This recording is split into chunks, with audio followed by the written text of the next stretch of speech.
好，国际话题要大家来看到，美国最近发生了一件事情，大家说怎么了？好，为什么呢？因为这美国的防长紧急召集了全球800的将领好，说下周要在维吉尼亚州的一处海陆基地召开紧急会议，但是没有说明原因。好，这项极不寻常的指令本周初就已经发送给全球各地几乎所有的军方高级指挥官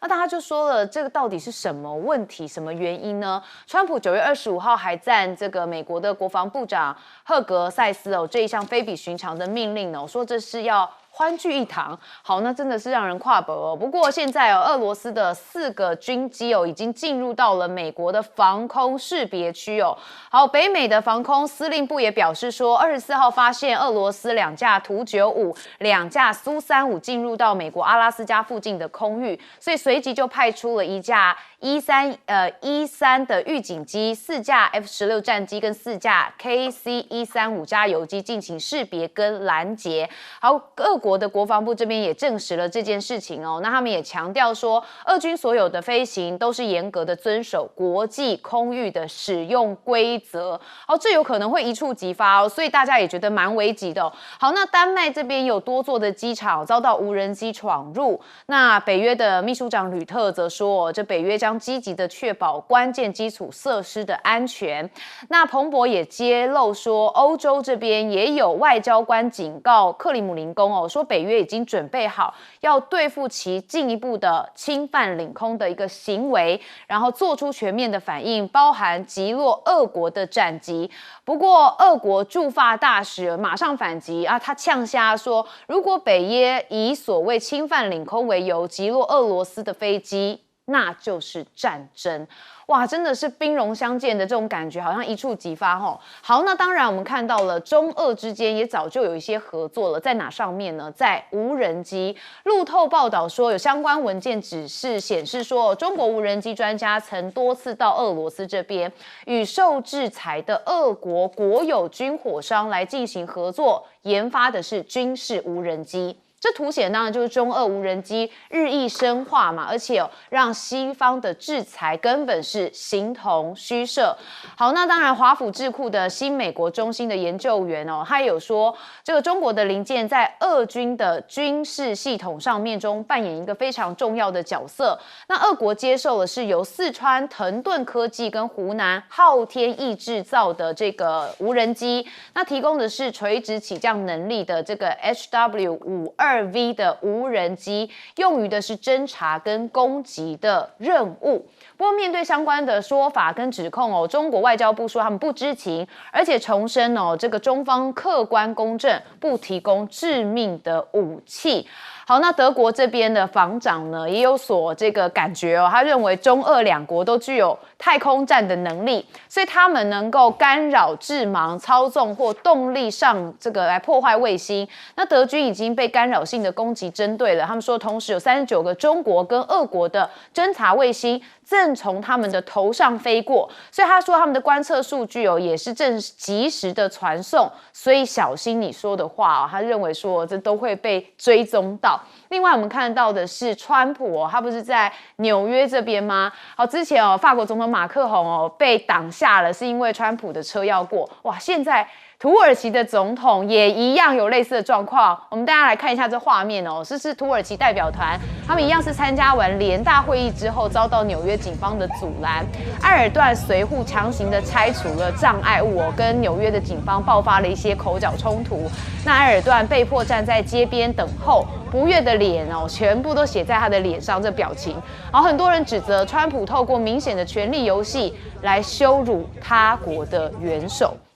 好，不过川普现在也跟这个埃尔段有见面，他们商讨的是 F-35的战机、军售、贸易等议题好，在乌俄议题上面这个也认为说埃尔段可以发挥很大的影响力，那当然也希望土耳其不要向俄罗斯来购买能源。好，所以看到土耳其这个2020年是北约的盟友，但是美国因为土耳其购买了俄罗斯的这个防空系统对俄罗斯有采取一些措施，华府是禁止土耳其购买 F-35，声称这个俄国防空系统会使俄国能够收集该性能的资讯。好，不过现在看起来这个两人在联大上面应该是有一些会谈，所以这看起来原本埃尔段认为说有一些感染枝，不过在路上又因为被川普的车队所阻挡现在也是很不悦的情绪就是一一的浮在了这个脸上好，所以现在这个埃尔段访问白宫期间他说他对美国解除制裁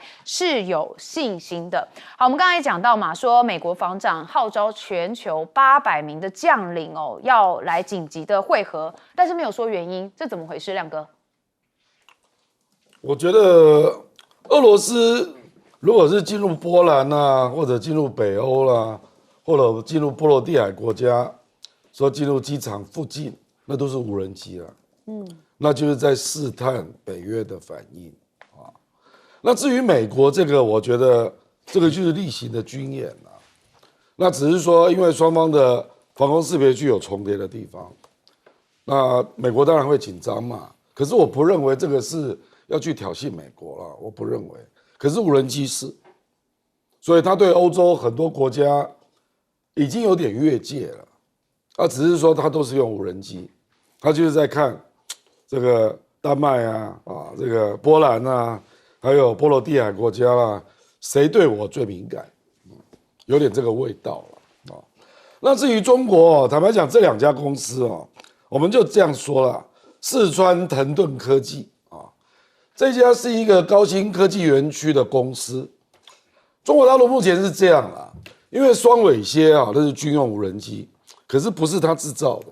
可是中国大陆现在是军用无人机跟民用的无人机公司在做合作，那它就是属于民用公司那它可能在某些人工智能配合无人机运作方面技术做得非常好，所以双尾蝎就跟它借用那目前俄罗斯也是这样就说腾顿科技去俄罗斯，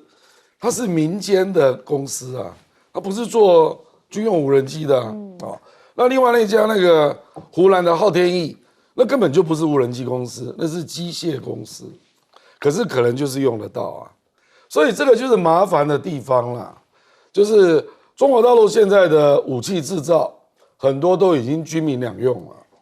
那可是呢，去俄罗斯的都是民用的科技公司。那中国跟俄罗斯本来就有各种贸易所以中国大陆认为这个是正常贸易所以并不是说我跟他在合作一个军品，那要来投入俄乌战争那可是俄罗斯在无人机的商用合作上，那俄罗斯之后用到军方，这个又不归我管，就是有这个味道啦。那坦白讲，这个真的很难防止啦。所以俄罗斯如果从商用无人机的领域得到某些技术，然后他要把它用在军方，你怎么阻止而且这个现象不是只有俄罗斯有乌克兰也有，因为乌克兰也跟中国大陆做无人机的生意，所以我跟你讲，有时候就看到一个奇怪的现象，就是中国大陆卖无人机，我说民间商用的，一队是卖到乌克兰，一队是卖到俄罗斯，然后他们都用在军方，就这样所以你说你这个要怎么弄所以我觉得中国大陆不会承认他不会说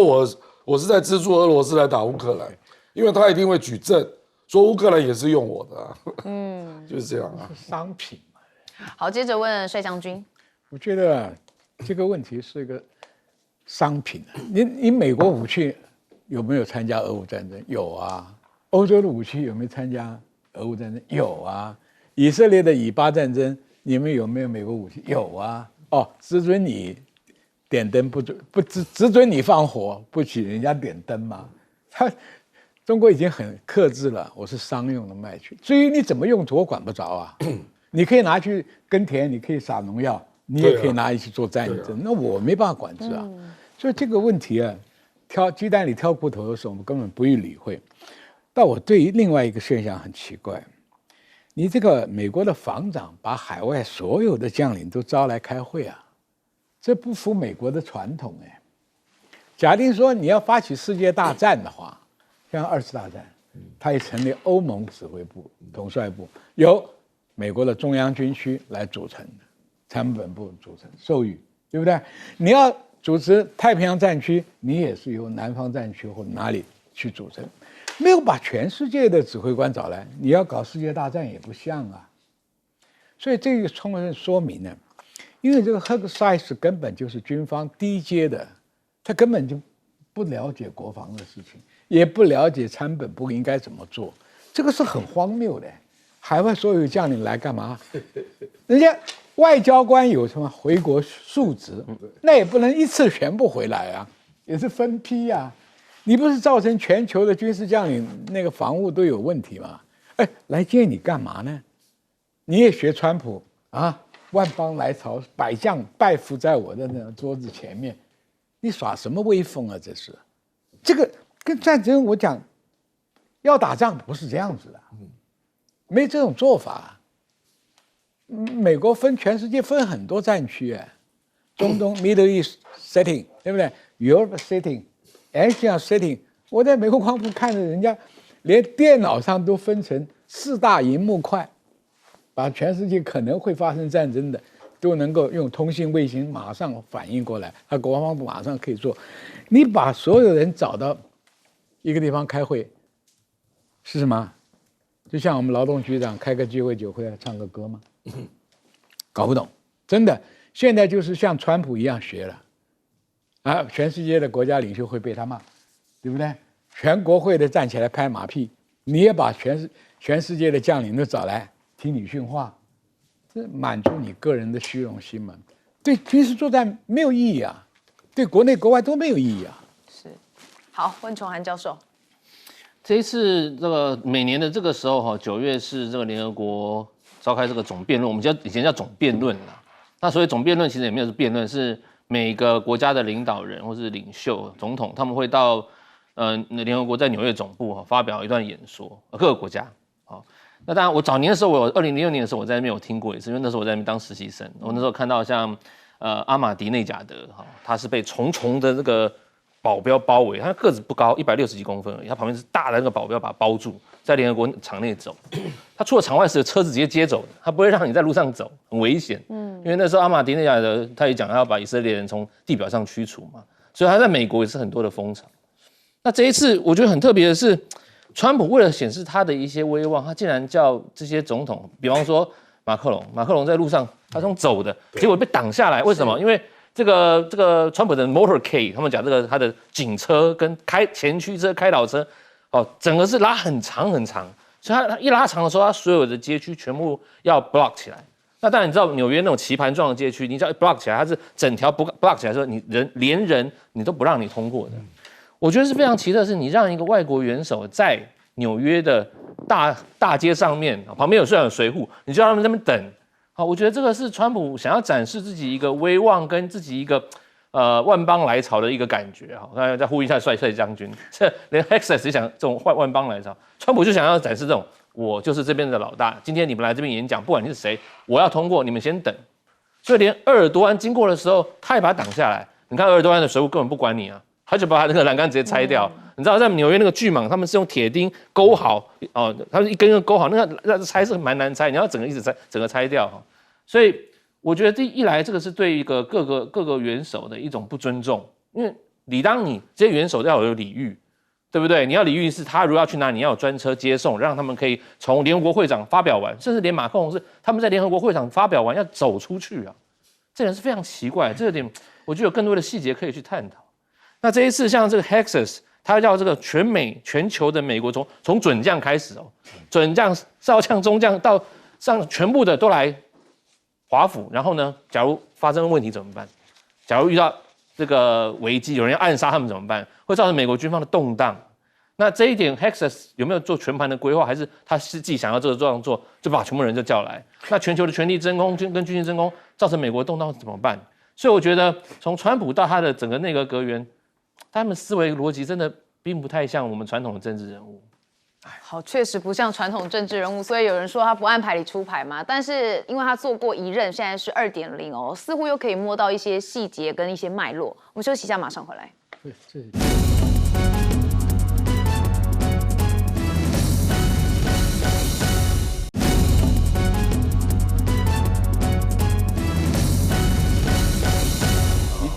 好，持续来看，跟是川普还是有关系哦，就是川普的关税又来了。好，这一次哦，它是针对了包含机器人、工业机械还有医疗用品3个领域哦，要来进行课征。好，那这个举动可能会征收新关税铺路哦，并增加消费者跟医院还有制造商的成本。好，那当然现在哦，美国很希望摆脱中国的稀土依赖嘛，所以也要拓展新的矿场。好，说他们要在的是这个怀俄明州哦，要启动一个全新的稀土矿山，期盼在稀土矿产上面达成自给自足的目标。好，那当然我们看到了稀土的生产商 CEO 就直言说，现在哦脱离中国有非常大的挑战哦，因为中国将继续也应当继续成为一个主导者。好，所以美国现在也是试图要突破重围。那现在哦，中国大陆也出手喽，有3家美企遭列不可靠的实体清单哦，因为这3家美国的企业都跟台湾开展了军事合作，所以被列入了这个清单里头。那中国大陆现在也要加强监管这个冶炼的产能哦，说要加强控管，避免产能无序增长跟恶性的竞争，这恐怕就会冲击到全球的一个铜供应。那美中之间现在到底是关键是什么呢？我们看到还是在波音的部分嘛，就讲说，就中国大陆现在在跟美国谈判这个要打这个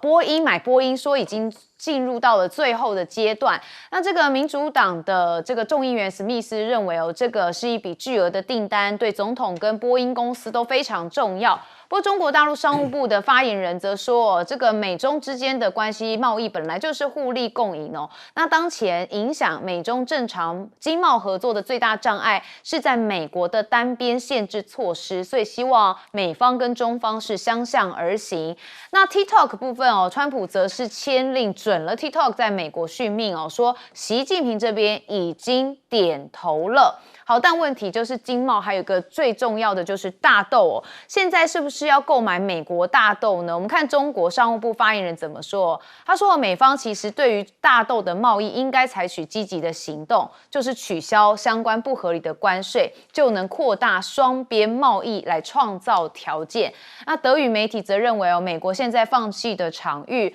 反而是让中国来填补了一个真空。那美国这边还有一些问题哦，像是裁员，这是不是代表经济不好呢？那还有的就是哦，买不到干脆用抢的，因为我们看到这画面哦，是洗劫团到达了加州的一个珠宝店哦，这是一个购物中心的珠宝店，他们携带了至少3支枪，在光天化日之下哦，闯进店里大举抢劫。那这个警方说，他们进去之后，基本上哦，这整家店的能找到的珠宝全部洗劫一空哦，所以这是状况连连啊，在美国。那另外就是美国政府关门倒数7天哦，现在白宫也预告不采留职停薪哦，准备永久的裁员。那还有的就是美国的主要指数，因为降息的步调恐怕延缓，所以道琼下跌。还有就是星巴克，哇，也宣布北美的数百门市要关闭哦。那裁减总部大概是900名的员工。好，这目前因为是全球的一个连锁门市哦，大家都很关注。好，我们刚才讲的川普关税又来了，针对了3个部分要进行课征。好，我们先问亮哥，不止这个哦，还有家具。家具也要。我跟你讲，他现在给人家感觉就是，因为美国的企业界就看准了，川普是要保护国内的企业，所以他们就只要找到海外，他们相对竞争力比人家差的，他们就去跟政府反映了。那我觉得川普就跟进了，所以我觉得这个已经乱无章法了啦。就是昨天就公布3家海外的家具制造。说只要美国的家具业在反映啊，说他们我们没有办法竞争啊，他这个会有2个结果啦，就你保护了美国没有竞争力的企业了，那第2个是造成美国的物价上涨了，这两个结果一定是同时造成的嘛，因为你本来进口会比较便宜嘛，因为这个并不是什么，比如说这个敏感的，比如说半导体啦那一种的，比如说那个232关税，他就突然之间把台湾的工具机加入啊，他就认为我们台湾的工具机跟工业机器人有关啊，就这样啊，他想到就干，就这样。原来232并没有工具机啊，他现在就突然列入啊，所以我觉得已经毫无道理了，毫无章法了。那至于中美之间啊，我觉得这个都是美国一厢情愿啊。我认为中国大陆目前跟美国就是一码换一码，你要我买大豆是不是？你要我买波音是不是？你拿东西来换啊，我就不知道美国要跟他换什么。中国大陆一定会说，我愿意买更多啊，可是你不卖我啊。换台湾，不至于啦，那个是政治的。对，我讲的是经济的啦，就是说我要买你的其他的科技产品，你不卖啊。对，那我为什么一定要买波音？他可以买空巴啊。所以我的意思是说，现在对中国来讲，我的感觉啦，你要我一码，你就拿一码来换，拿一码来换，绝对不可能我让你，你不让的啦。它不是一码，现在美国不增加很多码吗？对了我这一码给你让掉了，我还有很多码。就是现在不买美国现在就在这个讲啊，说贝森特嘛，他说啊，那个飞机引擎我们还是可以拿来当筹码啊。那个前一阵子已经用过了，他现在又来了。还有那个乙烷又来了，对，那个上游的原料。其实川普自己商人，人家也是商人啊，谁要给你这边？对，可因为这个以前都用过了，因为乙烷美国是最大生产商，中国是最大消费商，哈，那你要抵制中国，那我看你怎么做生意。中国大陆买了50几%，我看你怎么做啊？那 C919的引擎占整个利润的1/5耶，那个是 C919最肥的一块。那现在是美国跟法国联合制造那个引擎啊，那你不要吗？你不要这个生意吗？啊，那通用，你认为通用能够接受吗？啊，我觉得现在这根本都乱喊价啦，啊，所以我觉得中国大陆就是这样啦，就是斗而不破啦，只谈不让啦。目前给我的感觉就是这样，让我做最坏的打算啦，所以尽量啊，DUV 现在中芯国际也在测试啊，那听说已经过了啦。那良率的调整大概要1年左右啊，那 DUV 早晚还是自己做啊。那个类比晶片啊，现在对美国做反倾销调查，他的对象就是德州仪器啊。那简单讲就是想要自己做嘛，进口替代嘛。那另外就英伟达那个 GPU， 现在不是被做反垄断调查，那中国大陆也想要自己做啊。所以我觉得他们之间关系真的相当紧张啦。就是没有单方让的啦，要就拿来交易啊。那我就设定最坏的状况，像中国大陆对美国贸易占比本来是13.4%，现在已经跌到10以下了。哦，大豆一整年没有订单了，那最近还要跟阿根廷订货，对不对？巴西完了还跟阿根廷，把美国给气炸了。目前状况就是这样。好，所以刚才不是讲说嘛，德语媒体讲美国放弃的场域，中国填补真空哦，所以有时候美国一直在阻挡中国的一些状况，反而让中国产生它内部的一个新的契机。好，教授，其实这种美中竞争，除了川普在做大交易之外，其实华府的不管是民主共和两党，现在在形塑一个氛围，就是中国你是不是要企图取代美国？那这一期的 Foreign Affairs 有一个叫 David Kang， 是一个这个 American Born Korean。韩裔美人哦，他说他是很有名的政治学者，他写了一篇文章说中国不要什么，他认为长期以来华府的决策圈犯出一个很大的错误是他们误解了中国，中国没有说要取代美国，中国要主要是什么改善国内问题跟什么维持一个他们基础的我们讲的 status quo。他讲了什么？第一个，他说华府的决策圈认为中国在扩张领土，这样台湾问题，这样许多问题要挑战美国的霸权，这是错误的叙事啊。但是呢，他们误解中国现在应该是一个维持现状的国家，而且是要对内维稳、改善经济问题。最重要的就是它要成为一个区域有责任的强国，而不是一个所谓的修正主义国家。那当然，很多美国的像Rush Doshi 就讲了，习近平常讲东升西降，东升西降，这就是标准的你要取代美国啊。他说哦，你们搞错了。好，康金国说他讲的东升西降是讲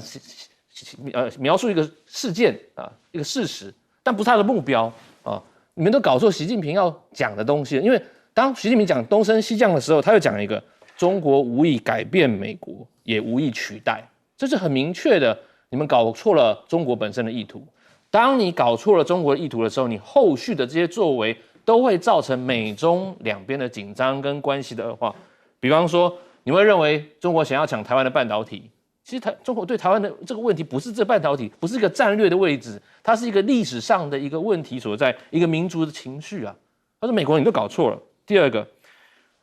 你用这个军事扩张啊，试图在这个东亚放更多的武器。用这所谓现实主义的这种安全威胁，我们 security dilemma 来造成这个区域的紧张，也是错的。你反而无异于美中之间的关系，你反而更加的挑衅中国大陆。接下来在各种的军武上面，在的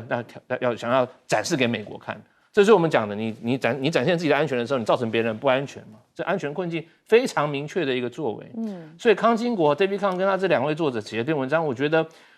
当然，现在在华府可能不是一个很显学啦但是他也提出了若川普他当然他现在满脑子在做生意，但当川普的生意脑结束之后，他要回到他早期他第一任的时候，用蓬佩奥那种一直喊说民主民主民主，然后开始挑衅中国，那这时候又回到了我们过去常讲的民主兑换威权，然后在那边两边又用这个台湾做互相叫嚣的牌的时候，那时候烽火又会再起的。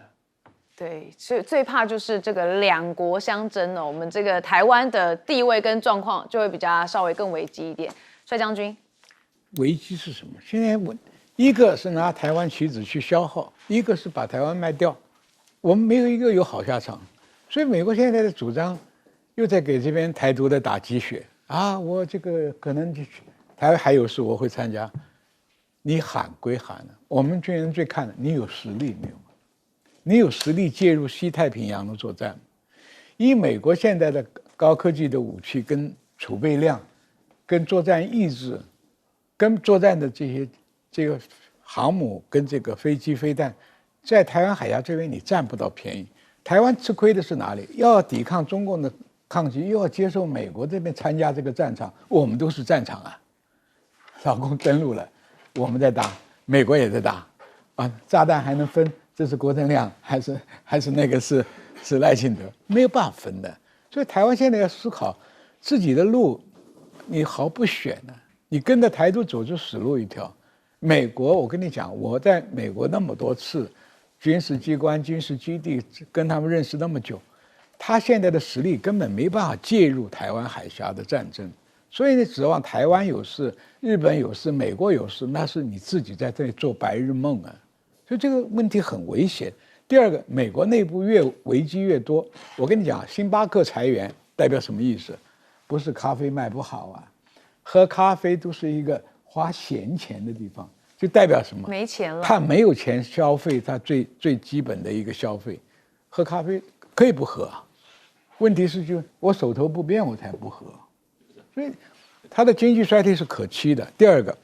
稀土缺货。到你重新再建提炼厂，你没有个7、8年能满足你军工复合体的需求吗？换句话说，往后看的高科技、黑科技的比赛，你美国是一定输的。所以这个问题，我们不要只看眼前，还有点司机余气啊，那一点点优势啊，再往后走没有优势了。尤其在军武科技上，你没有优势，因为上千枚的飞弹、船舰、火炮。雷达没有稀土你是做不出来的，所以你那个6代机也是画个模型的。结果台湾还傻傻的自己花钱。哎，我请问现在国造前沿下水了没有？到现在还不能潜水9月测试失败啊！你想想看吧，我们浪费多少钱呢？在美国这种鼓动之下，浪费多少钱？你 GDP 3.3，下次 GDP 5，台湾不要活了，关税的。经贸冲突又要来了，下一个台湾现在面临很大的危机啊！台积电出去了，精密机场关闭了，连卖脚踏车的都被制裁啊！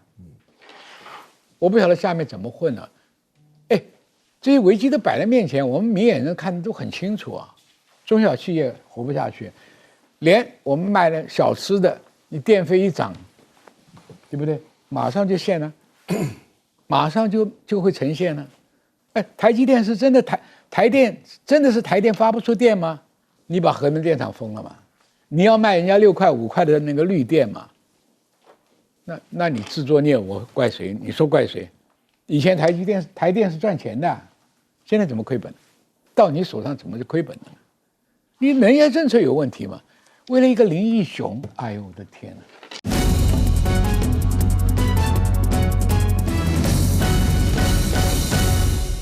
带你追查事件真相，掌握政局的变化。观众朋友你好，欢迎加入今天的新闻大白话，我是主持人谭一文。好，来介绍加入我们这1个小时的特别来宾。首先是退役中将帅化民，主持人好，各位观众大家好。耶鲁政治学博士郭正亮，大家平安。政大外交系教授吴崇涵。一文好，大家好。观众朋友关心说，现在这个花莲光复乡这边的状况，我们赶紧带大家来看一个案例哦，也就是2岁的小童，他是微弱的哭喊，说救救阿公阿嬷。好，这一位2岁的男童他受困了，好，那救难人员就凭着男童的哭声循线哦，找到了受困的祖孙3人哦，让救援行动还带来了不少希望。好，那目前跟大家说明，这个中央灾害应变中心在稍早2点钟最新一报，死亡人数14人，失踪人数降到7人了。好，我们希望有更多的好消息传回来。好，那我也看到14人的死亡名单当中呢，最年轻的是55岁。最老的是100岁人瑞，所以大多死亡的都是在中老年人哦，这真的像是大家都非常的难过。好，那我们也看到说，这个别回家，因为有一名怪手驾驶透露说，他今天早上7点的时候到场，直到9点多仍然在等在铺在地面上的铁板，因为大型的重机具要进入到佛祖街，很怕就陷下去，所以不敢贸然的前进。那如果要冒险的话，等一下救人没救到时候还要被人家救，那这就是现场目前在这个佛祖街还有光复乡的最新状况。那我们也看到了赖总统在昨天到了这个现场来勘灾，不过马上您可以看到做了这个梗图是勘灾4讲。好，确实他的团结10讲也只讲了4讲哦。那现在大家做了这个勘灾4讲，但其实里头都蛮负面的。好，包含了什么神清气爽，这个意气风发，像去花莲远足哦。还有人说他还停下来跟国军这个 give me five， 甚至还跟一名这个妇人说，怎么好像每一家老公的身体都不好，以及你好乖，跟这个小朋友6岁的小男童说，你的脸怎么都黑欧妈妈？好，因为这个是泥水跑进家里面，在清理的过程，脸当然是欧妈妈，所以很多人就觉得说，哇，莱尔市勘灾反而是不是不去更好啊？好，那有人说莱尔勘灾是第2波的灾难，那有人说感觉有一点这个在灾民面前还笑得出来，所以觉得不太适当。有很多的网友对莱尔市勘灾不以为然。不过我们看到这堰塞湖到底要怎么样来化解跟解决呢？赖总统在昨天在这个马太安教会有讲说，这是绝对不可能用爆破的。他说专业团队的决议是持续的监测，把正确的讯息提供给县府，作为撤离民众的依据。好，但问题是台湾不是第一次出现堰塞湖我们在过去1999年的时候有这个草岭堰塞湖，然后当时呢，其实在2个月就完成了溢流的水道，那有一个紧急的应变工程。2006年龙泉有堰塞湖中央跨部会有紧急处理，1个月也是完成了堤防强化跟疏浚的工程。那2009年旗山溪有堰塞湖，那也是紧急的处理，3个月完成了义洪口的降挖还有支流河道的整理工程。那这一次这个堰塞湖，也就是马太安堰塞湖，我们听到8月份的时候，这立法院已经闹开了，说很危险很危险，但是农业部说没有立即的危险，所以到现在已经2个月，只有监测跟开会吗？那出事大家就认为说府院是不是都把它甩锅给地方？好，苏一峰呢，他也有感而发他认为说国民党执政只要有发现堰塞湖，其实呢中央就是直接接手处理，但是绿营现在就是加强火力的攻击，而且跟着侧翼一起攻击的是蓝营，也就是在野党。好，那我们也看到，其实国际上面也有堰塞湖的案例嘛，台湾有，国际上面也有。那大家最知道的就是2008年当时的汶川大地震，这四川的唐家山堰塞湖也是抢险哦。那这个当初历经了艰难，动员了大批的人力，才让水流顺利的下泄。好，那有些人听到了中国大陆就觉得很不舒服。好，那如果我们不谈中国大陆，我们看1964年的时候跟1959年，其实也都有其他国家发生了山崩形成堰塞坝跟堰塞湖的情况。有些人是讲地震湖，像美国这边讲地震湖。好，那有些是成功的切出了40到50公尺深的人工溢洪道，然后逐步的释放湖水，避免灾难发生。那在美国这边是历时了大约1个月的时间，安全的引导湖水排出，解除了下游灾难的威胁。好，所以真的说这堰塞湖动不得吗？我们拿国际上的案例给大家看其实应该还是有解的。好，但问题是这个赖总统跟府院目前看起来就说不要究责，不要究责。但问题是真正的危机还在马泰安的这个马泰安溪的堰塞湖，目前还没有完全解决所以危机随时可能会再发生。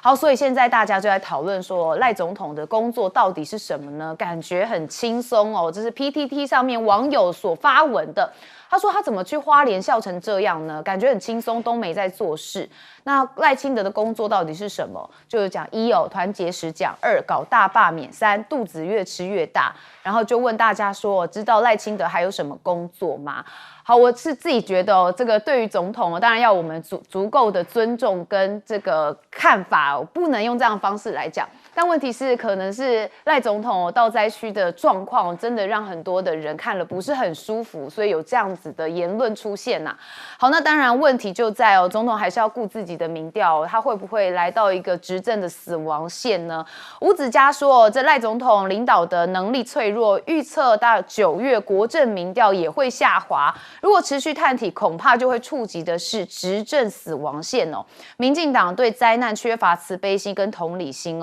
那对于深陷困境、生命安危之际没有办法展现民众的优先考量。大家记得吗？8月中的时候 ，TVBS 民调这个赖总统已经跌破了30%，是28%的支持度会不会再探低点？好，持续大家会关注。那我们看到了这个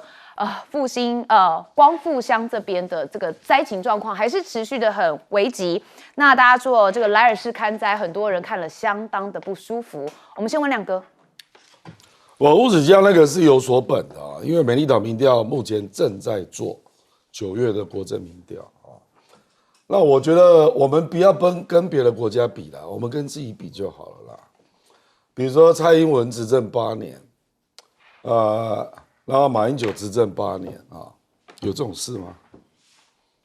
我们解决堰塞湖以前都处理过那都是在泥水没有累积到这么大之前就处理掉了嘛。不管你是用引流，或者是做小规模的爆破，总之就是把它解掉了事实上，这一次这个堰塞湖的事件7月21就有人在示警了。7月21那请问大罢免是什么时候？第一轮726，所以我讲白了啦，6月、7月。然后都在忙大罢免嘛，然后726结束之后，赖清德还不松手，又延续到823，所以讲大白话就是721有人开始示警，8月初傅崐萁就请求可不可以小规模爆破，那个时候累积的水量大概是4000万吨，还不到那如果是721。可能累积的水量大概不到3000万吨怎么会不能处理？那8月26号，我们就看到立法院总质询，民众党的林义君质询嘛，因为他自己也是花莲人，是那个卓荣泰怎么回答？卓荣泰在8月26号总质询说，除非下很大很大很大的雨，讲了3个很大，不然没有问题。说。大概10月初才会有险情嘛然后那个陈俊记也在现场接受总质询，他说那个底部有1.7公里，很稳，短期内不会有危险，请委员放心。林义君啊，8月26号啊，那当然不是立即崩坏了，到9月23才崩坏嘛，对不对？可是因为你这样回答，然后你采取的手段都是建立监测嘛，啊，我讲大白话啦，因为林义君的助理是我以前的助理，所以整理资料的过程，我的助理有参与，他特别提醒我说，中央的公务员其实都非常认真，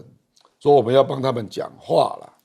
说林保署、农业局、水土保持单位，事实上都非常认真啊，包括台大、交大、阳明的教授也都非常认真，可是他们没有办法拍板，他们不能够决定怎么去攻坚呐，把它挖开啦或干嘛啦，啊，那只知道说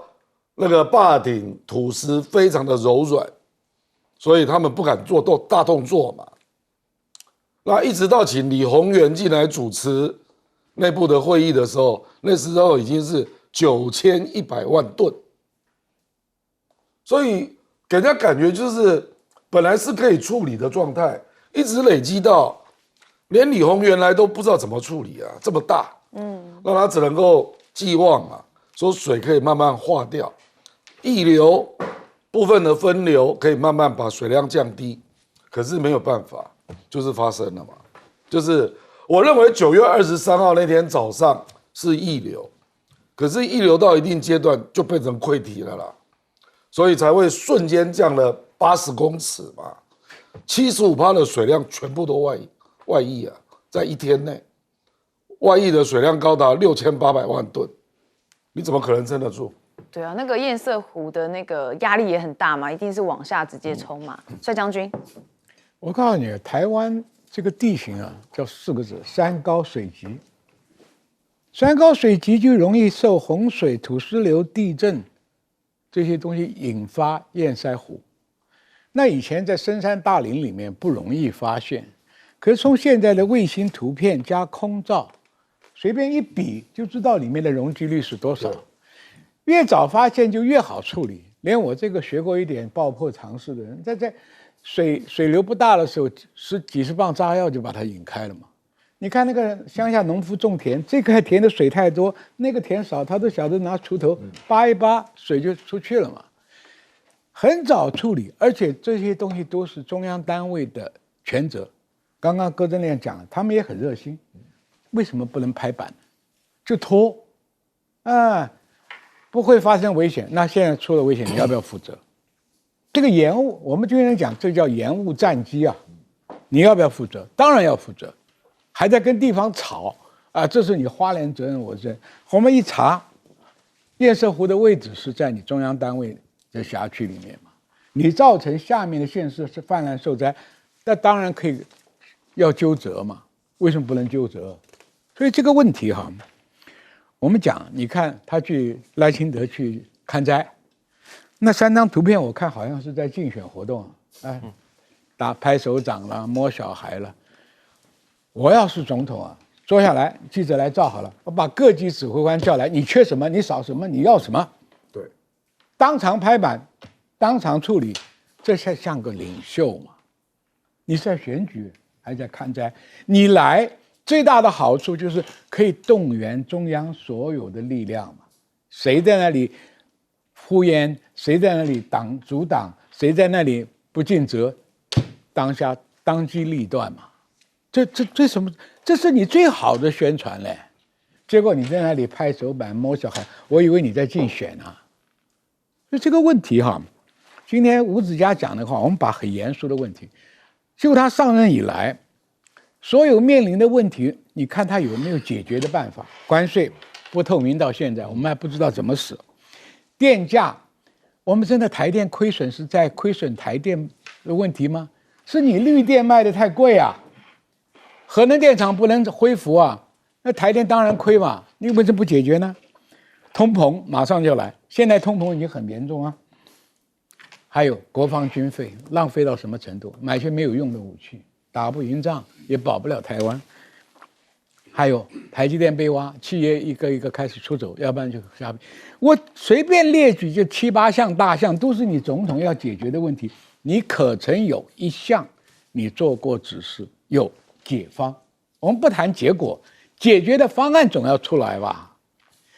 解不了的也要跟老百姓说清楚吧？一事无成，碰到灾害，这不是国安问题吗？国安结果是大陆人不能来，有国安问题。这堰塞湖这种不是国安问题，我不晓得你在这当什么总统。好，我们接着问教授。我是觉得民主是善良的政治啦，特别是一个有责任、有能力的政府，他们应该不但能解决问题，他应该有一个高瞻远瞩的一个看法跟解决问题的能力。那你说这堰塞湖，刚才前面2位都讲，它不是第一次发生吗？那假如不是第一次发生，有过去这么多我们讲的 SOP， 你怎么不会照着做呢？如果能照着做，你可以解决很多问题，而不是面对现在的伤亡啊。从发现到处理到后续的救灾，我觉得民进党政府现在面对的是一种荒腔走板的一个整个作为，我们其实都看得非常清楚哈。那不管是草岭的啦、龙泉啊、旗山溪这些堰塞湖，到国外的四川的唐家山跟美国的麦迪逊河，这都是可以参考借鉴的。你不管它多难处理哈，有各种不同的技巧。其实如果专家单位在7月早先开始把这个事情慢慢一点点的处理，今天不会发生这么大的危机。不要等到说真的发生危机的时候才说哦为时已晚，对不对？好，那其实我们可以很明确看出来，它这其实是一个我们讲台湾民主的极化的结果造成。为什么我要这样讲？就是其实不管在早期，我们在讲到一开始讲这个关税问题，到大罢免，好，再到前面的正是徐广出来讲光复节啊，我们全部在讲政治，为什么？大家全部都没有注意到，我们本身民主该要做的善良政治都没有在做，为什么？因为我们的民主走到一个结果，就是你只要固化自己的选民，借由我们讲的这种论述啊、术士啊，来巩固你那基本盘，甚至要比别人多1票的那种基本盘，然后你就可以继续维持你的政权，继续享受你的吃香喝辣。这个是我觉得我们跟美国的民主走到一个非常相似的地步。所以我们现在要接受很多这种民主极化带来的后果，包括什么？包括这一次你看花莲的勘灾，结果不是说中央的全责要去负责，而是他告诉你这是你地方的错啊，结果带了一个这个沈伯洋去那边跟着骂人叫嚣，这个我觉得不是一个负责任政府必须要该拿出来给老百姓看到的。那我们反思过来就是。他们就是想要说，这是因为花莲的错，我只要巩固好我自己的声量啊，甚至连赖清德上去的一些作为，我觉得他也不是很在意啊，这整体的整个灾民的情况。我觉得这一点我们要看的就是，那接下来我想刚才帅将军也讲了，你关税的问题，美国还有很多事情要台湾继续处理，那我们老百姓要接受到多少这种天灾人祸啊，我们还继续要去看。我觉得政府它必须立刻再回到轨道上面，从大罢免的这个所谓大失败里面走出来，完全一个个审视我们哪些螺丝松了，这样子我们才能避免更多的公共灾害出现。好，教授说的很对，我们应该反思一下，如果政治人物固化自己的这个基本盘的话，民众要随之起舞吗？因为现在很多的讨论会说，你花莲嘛，谁叫你要投谁，这些都是太过政治了。休息一下，马上回来。